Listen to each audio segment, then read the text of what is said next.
needs to find an answer to that, and I'm wondering, do you meet that with just as much aggression? Because last game they went for kind of the slow play, so I think this time it might not be a bad idea.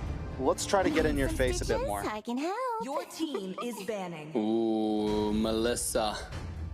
Melissa pick in this scenario, I mean, it's decent against our lot, right? It's really decent against our lot with the ultimate.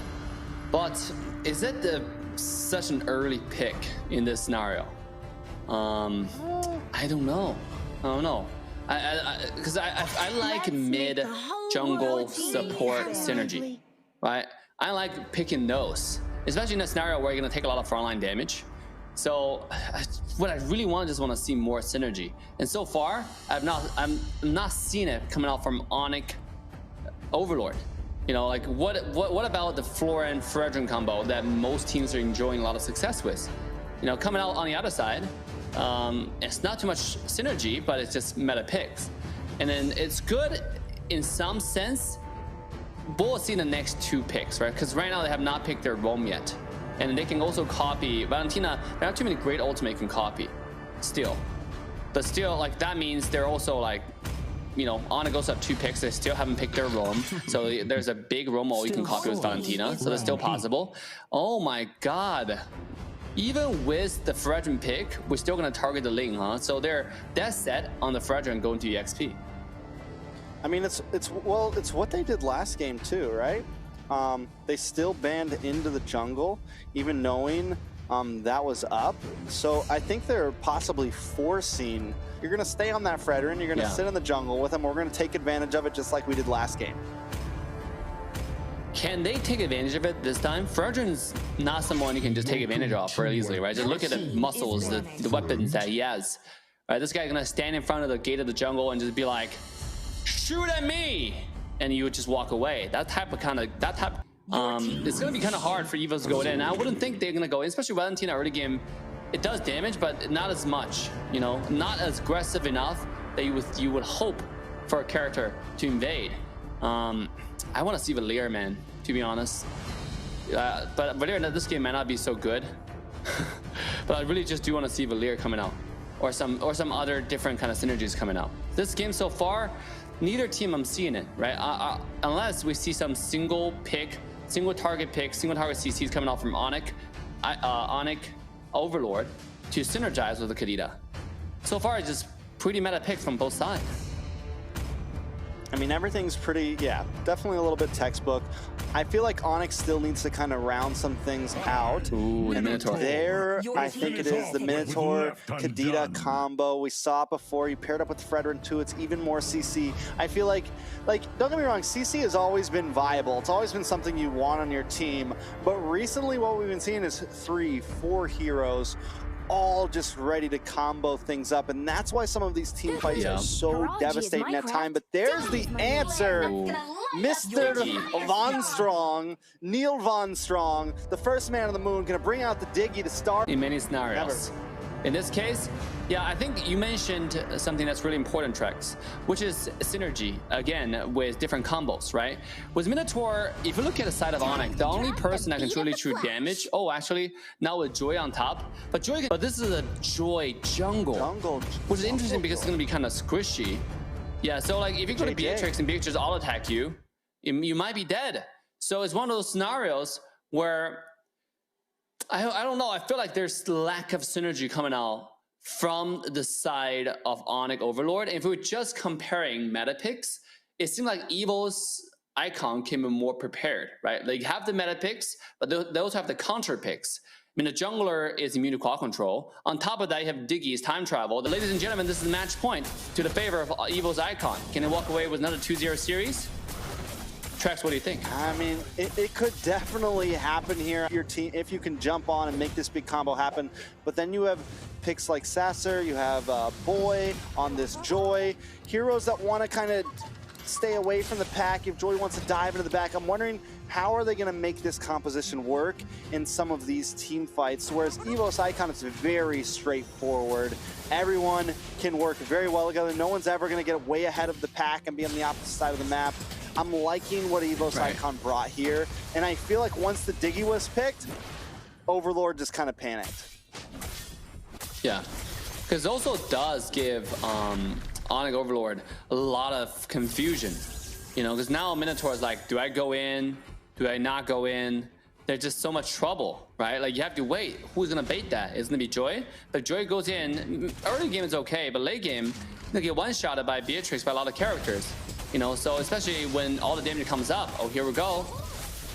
Oh, Sasser already in trouble. Gonna go down. First blood with the decimation. Cool. That's rough. Interesting. That is really rough. 10 seconds before turtle spawn. That's the last time you want to die right now. I look at the poke coming off on Melissa. That's literally the last time you want to die right now. Because if you die, you're gonna be so behind on levels, and it's gonna give Evos so much more advantage walking to the first turtle. Even with Minotaur ultimate, who cares? Diggy is level 4. Marta's immune to call control. You have Crit, who can copy Minotaur's ult and be more effective with it. Oh, he decided to copy Kadita's ult. That's also pretty good, right? You get a confusion going on, and you use your Kadita ult with Flicker. Most definitely not. So Susagen's going to pick up the first turtle. Evos Icon getting the first neutral objective. Now, we're looking at Onic Overlord, and Owen really wants to hang out in this gold lane. I think once again, they need D to scale this time. Last time, the reason why they weren't able to output the damage is because their gold laner slacked off. But the weakness of this is they're putting Sasser in a very dangerous spot all alone in the mid side. Evos Icon more of rotating as a unit, whereas Overlord is split up. So Overlord needs to be careful or they're going to keep getting picked off like what we just saw. Yeah, all by himself. It's almost like a music, but it's not music. It's just sadness. Here we go. Evos. Okay, I think one thing we established tonight is we might not choose to other people sing, they ask for money. When Trax sing, he gives you money. It's one of those. Is that true? Listen, you should be blessed. Be blessed to hear my beautiful voice. Well, true. Might be getting some 100%. action up in the top side here. Former rotation all tracks 4 members coming up. Yeah, a little bit of something. The bombs drop onto D, bring him down to about half health. But he brings out the muddles, able to poke away. And that's one of the pluses of the Melissa there. You have such good range in this laning phase, even against the sniper. But wait a second, Veldora takes some waves to the face and gets brought down. Boy, gonna pick up the first kill for Onic Overlord. I like that. Also, D did get forced out to Inspire. Just now, the reason why they decided not to go on to D was because the Inspire is able to get quite a lifestyle. Here we go, the Flicker comes out. Oh, Misses the Valentino does copy Mina's ultimate though. Stops them from coming under the base. Krite taking a little bit of poke damage there. D doing a wonderful job at defending, and it's keeping Owen up here all the more worth it. Onic Overlord definitely hanging in this game a lot better than they were last time. This time it almost feels like they're starting to hit the advantage. And if they can keep this here, they're gonna have a great mid-game spike. Lutpi looking for Veldora. Veldora dashes back in, able to get some health back. Lutpi not able. This feels for a chaotic fight, to be honest. The both sides has been just back and forth. And not too much system to it. It just feels like Evos Icon is just out damaging, out rotating as a team, right? They're playing more like a team. You can see more of skill sequences coming off from Evos Icon. I wouldn't say they're playing to their win condition because there's not too much win condition besides this farm, and Diggy go as a marksman, help marksman farm. At the same time, jungler rotated top side, help marksman farm. Right? I guess the win condition you can summarize in one word: gold lane. Okay, that's 2 words. Gold. Right? It's money for the gold laner. D. The more he has, the better, and that's exactly what they're executing. So they're doing that flawlessly. Meanwhile, for the side of Onic, they're stuck between a rock and hard place. To be honest, they're not sure what to do. Oh, here we go. They know what to do. Trax. Oh, Trax, beautiful. Nothing gonna happen. Definitely a beautiful ult. Nothing too much. Might be able to take this tower. No, he's focusing minions on himself. But now Susagen gonna move on to this purple buff. Can Boy contest it? Whoa. Did he get that? No, he lost it. He's only got the turtle buff, so Susagen steals the purple. He wants a buff. He wants more. He's going in. I like it very much. Not really. He's Icon just kind of rotating around the way that they're now moving from tower to tower. There's 4 members on the boss side. doing a nice amount of damage. Yeah. They're gonna back off. Watch the Sasser here. Kadita. Oh, the damage isn't there yet. Evos Icon hitting a spike of their own at 7 minutes, and Onic Overlord can do nothing about it. Yeah, Onic Overlord, it seems like they were holding on, but look at the final slash. Every time Veldora come in with the final slash, somebody was in trouble, right? Somebody got hurt real bad. Every time the final slash come in, this character is definitely the playmaker, Veldora, in this entire series. He has done so many good final slashes. The last thing I want to see is maybe a final slash plus flicker. Here we go. This is gonna be it. He's looking for the angle. Can't quite get it. Good job from Oven to make sure he gets himself away. But nonetheless, we're slowly creeping up to a 4,000 gold differential. Oh, here we go, the old flicker. Look at that. Oh my god. Krite just used the rough waves against Sassar and did more damage than Sassar did to Krite earlier, but there's your final slash D, taking out Doma, picking up the kill. Owen gonna be next, will fall along with the tower. Evos Icon finding their groove. They've now got a 5,000. They had a straight wins every single team they win against, and all the way to the first place of the group 2.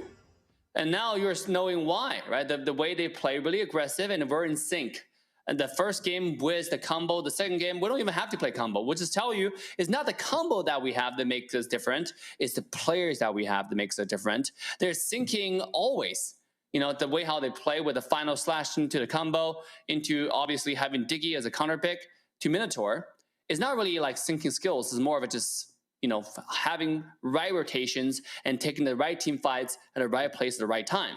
So they definitely know how to navigate a neighborhood tracks. I think they're doing everything right. Meanwhile, as Onic, you gotta wipe your sweat a little bit. Worry a little bit about Onic coming to this game. Can they do it, Trex? Are you a believer?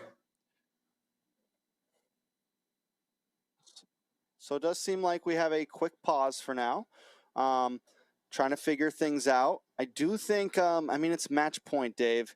And Onic Overlord is on a very bad side. I don't know if it's going to be easy for them. Evo's just rotating so cleanly right now. Yeah.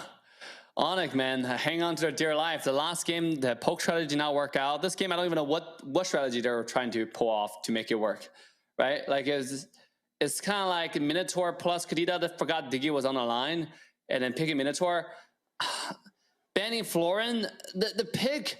To be honest, when the enemy team have the strategy like that, like Valentina, all that, if you have a Fredrin with a really strong front line, I think Florin's not bad. Even the enemy team has Valentina because you can stay far back. The thing about Florin is your skill is so far reach, right? Like, there's no requirement for you to stay in the range of Valentina for her to copy your ult. So you can really just stay in the back, throw a skill back away, throw a skill back away. On top of the fact that your ultimate is global, right? You don't even have to be in front of the team fight. Like, a lot of times, I see support mage players, they like to stay in the middle of the team fights and throw auto attacks. That's the last thing you want to do, right? What's your auto attack going to do? Like 20 damage to a tank? It's a waste of time. You'd rather stay in a safe range, and whenever your skill come off cooldown, you throw it. It's like when you play Valir, you don't auto attack. You just wait until you have skill 1. You ready? You throw it. Ready? You throw it, right? And that's what you do. Same thing with Florin sometimes. But this game, I feel like maybe they're tired. Maybe they're jet lag tracks. I feel like I can't understand it. I'm trying to understand Onic's strategy, but this game, I don't see the pattern of the strategy. I don't even see a strategy, to be honest. I mean, again, we talk about Minotaur and Krita as a good combo, but it didn't work out this game because of the existence of Diggy. Well, I think a lot of teams are like so heavily focusing on their gold lane. They send Owen up to the gold side to protect D, and what did Evos do? They've just been snowballing around the map. You have your jungler, your mid, and your roamer. They're sticking together. They're not going to stay here, but little did you know, kaboom, kapow, bam.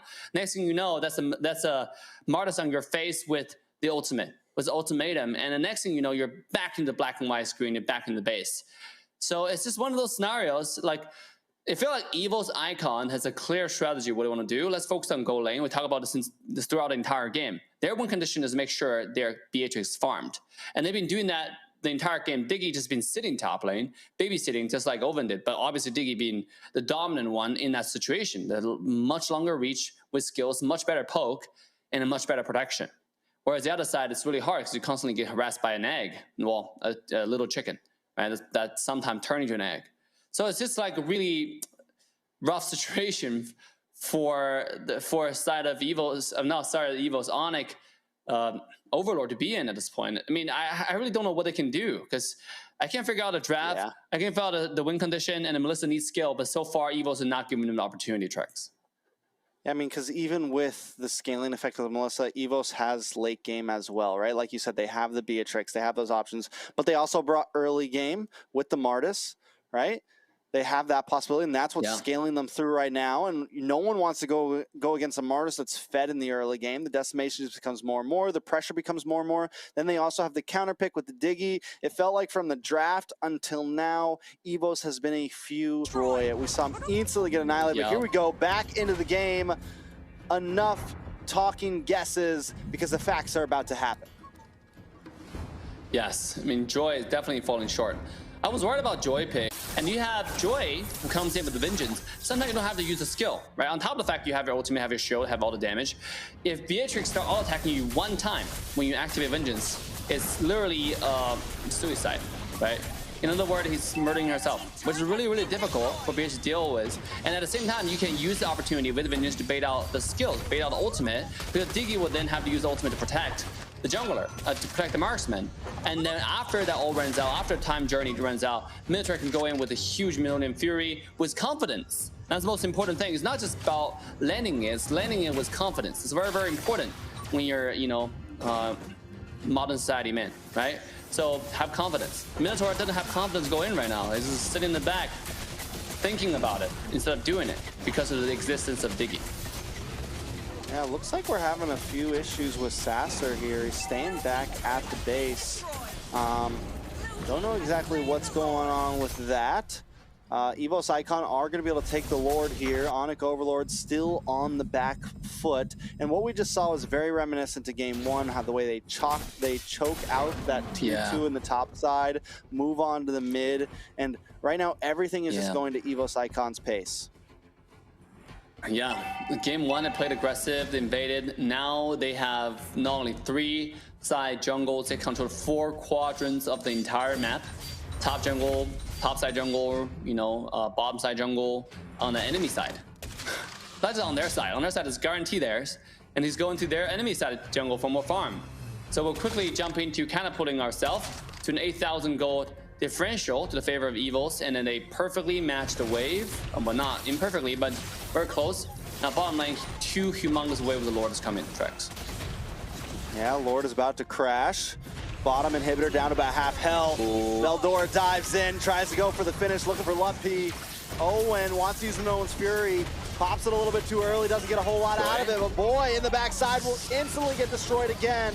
Not able to find Doma. Instead gets taken by Doma. Snipe shot on it deep, brings him down to about 10%. This could be it. Evos Icon onto the base. Sutsujin.